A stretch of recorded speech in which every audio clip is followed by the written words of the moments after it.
उत्तर महाराष्ट्रात काँग्रेसला जोरदार धक्का बसला आहे। काँग्रेसचा युवा चेहरा धुळे ग्रामीणचे माजी आमदार कुणाल पाटील यांनी आज भाजपात प्रवेश केला।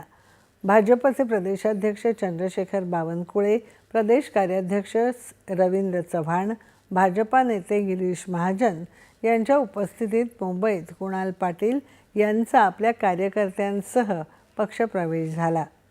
काँग्रेसमधील आश्वासक आणि तरुण चेहरा म्हणून कुणाल पाटील यांची ओळख होती। त्यामुळे धुळे काँग्रेसचं मोठं नुकसान झालं आहे, तर कुणाल पाटील यांच्या भाजपा प्रवेशामुळे धुळ्यातील भाजपचं सामर्थ्य अधिक वाढायला मदत होणार आहे। यामुळे आगामी जिल्हा परिषद, पंचायत समिती, महानगरपालिका, नगरपालिका निवडणुकांमध्ये भाजपला नक्कीच फायदा होईल असं म्हटलं जात आहे। धुळे ग्रामीण मतदारसंघातून काँग्रेस पक्षाकडून म्हणून 13व्या आणि 14व्या विधानसभेवर कुणाल पाटील निवडून गेले होते। 2024च्या विधानसभा निवडणुकीत मात्र त्यांचा पराभव झाला। जागतिक टेनिस